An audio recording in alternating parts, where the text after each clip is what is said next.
Yang pertamanya soal pengambilan balik tanah.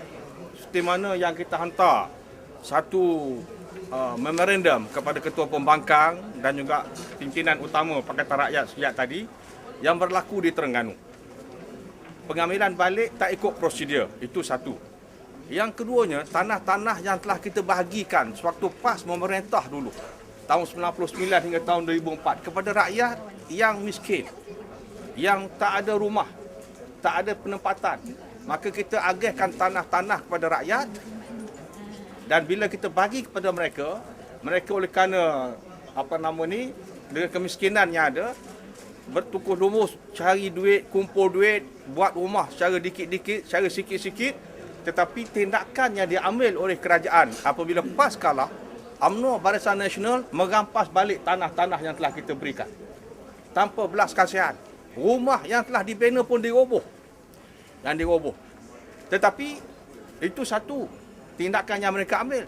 Pada waktu yang sama, kalau saudara tengok buku yang saya bagi tu, saya agih tu, pada waktu yang sama, ahli-ahli yang berhormat sekarang ini di Terengganu daripada Barisan Nasional, ahli parlimen dia, adun dia, esko dia dan bekas wakil rakyat dia dikurniakan tanah oleh kerajaan. Pimpinan UMNO Barisan Nasional dibagi tanah, tapi tanah yang rakyat susah dirampas. Rumah yang dibina diroboh. Ini yang berlaku di Terengganu. Saya nak sebut dalam buku ini disenaraikan sebahagiannya sekarang ini dah ada 13 orang wakil rakyat dan bekas wakil rakyat, termasuk ahli parlimen, termasuk esko, termasuk adun yang telah pun dapat tanah, dan kita buktikan dengan daripada setengah salinan ataupun sedutan daripada mesyuarat esko, mesyuarat Majlis Kerajaan Negeri Terengganu yang meluluskan tanah kepada mereka.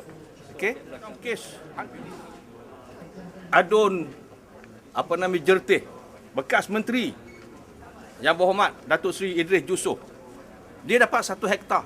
Okey, 1 hektar ini 2,5 ekar. Okey, 2,5 ekar ni, kalau rakyat biasa kita tak bagi luar, seekar bagi 6. Seekar bagi 6 ni ataupun seekar bagi 5 ni, more or less 1 hektar you can convert into 20 lot. Lebih kurang 500 meter satu lot untuk diagih kepada rakyat. 1 hektar dia boleh jadi 20 lot. 20 lot. Maknanya seorang adun yang dapat, dia nafikan 20 rakyat yang sepatutnya dapat. Okey. And then satu lot ni dengan keluasan 500 meter sekarang ni, kalau ikut dipecahkan geran itu untuk kediaman, kos dia sekarang 50,000. With this 1 hektar, 2,5 ekar ni, satu adun, kalau dia tukar, pasal mereka dah ada rumah, mereka dah ada tanah, banyak dah tanah mereka. Lalu dia tukar, dia convert and then dia jual, dia dapat 1 juta seorang. Yang terakhir, esko dan juga adun cukai, dia bukan 1 hektar, dia dapat 2 hektar, 5 ekar di Mak Langgam. You can refer to the booklet. Datuk Muhammad Awan Tera. Okey, Datuk Muhammad Awan Tera. So, ini benda-benda yang kita nak dedahkan, satu kezaliman yang berlaku, walaupun dia kata rakyat diutamakan, tapi rakyat yang telah dapat dirampas balik, roboh, rumah diroboh, tapi adun di kalangan mereka, sama ada ahli parlimen, sama ada esko ataupun wakil rakyat biasa, malah bekas wakil rakyat pun dibagi tanah, dan saya gunakan istilah YBBN bahan tanah. Bahan tanah ni kalau orang Terengganu kata matilah. Bahan tanah ni kalau dari segi peribahasa, dari segi bahasa dia. Saya ingin menambah isu tanah di negeri Terengganu ini. Apa yang lebih menakjubkan lagi, pada 18 hari bulan Julai baru-baru ini kita telah bagi kepada pres, berlaku suatu lelongan awam sebuah tanah milik Kerajaan Negeri Terengganu. Berlaku lelongan awam di Mahkamah Tinggi Kuala Terengganu pada 18 hari bulan Julai. Tanah milik Kerajaan Negeri Terengganu, saya ulang, tanah milik Kerajaan Negeri Terengganu lebih daripada 60 ekar telah dilelong oleh Mahkamah Tinggi, dan tanah milik kerajaan ini telah disambut dan bidanya telah dimiliki oleh sebuah syarikat daripada Pulau Pinang, Alam Siara Development Sdn Bhd. Sebuah syarikat bukan Bumi Putera dari Pulau Pinang telah membida dan berjaya bid tanah ini dengan harga 5.599 juta tanah milik kerajaan negeri. Ini juga suatu yang amat-amat menakjubkan. Saya tidak pernah dengar lagi mana-mana kerajaan negeri, tanah kerajaan negeri yang dilelong oleh bank ataupun mahkamah lelong, kecuali negeri Terengganu. Kalau ada press boleh beritahu saya mana-mana negeri, tanah kerajaan negeri yang dilelong oleh bank, boleh beritahulah pada kami. Tapi inilah yang menakjubkan di negeri Terengganu.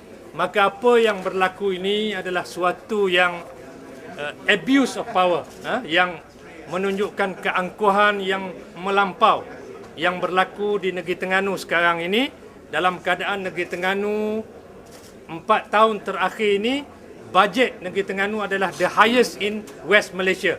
Kerajaan negeri di bawah pimpinan Menteri Besar Datuk Seri Ahmad Said 4 tahun yang terakhir ini membelanjakan lebih daripada 10 bilion, 10,000 juta.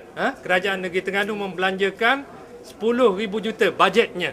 Dan saya menjangkakan bajet tahun ini untuk tahun depan akan melebihi 2 bilion lagi untuk mereka belanjakan dengan semewah-mewahnya, sedangkan majoriti rakyat di negeri Terengganu hidup dalam paras kemiskinan yang begitu ketara. Jadi inilah yang berlaku dan kita nak beritahu kepada pres. Yang pertamanya tentang tanah wakil-wakil rakyat ini, kita meminta segera supaya wakil-wakil rakyat, UMNO dan Barisan Nasional menyerahkan balik tanah-tanah yang mereka dapat ini kepada kerajaan negeri seberapa segera. Kerana rakyat negeri Terengganu yang tidak memiliki tanah, insya-Allah dalam jangka masa sebulan ini akan berhimpun di pejabat Menteri Besar untuk memohon tanah. Kalau wakil-wakil rakyat boleh dapat tanah, maka ribuan lagi rakyat yang tak ada tanah di seluruh negeri Terengganu daripada Kemaman, daripada sampai Besut, insya-Allah akan berhimpun di hadapan pejabat Menteri Besar, di mana mereka juga akan memohon hak mereka untuk mendapatkan tanah.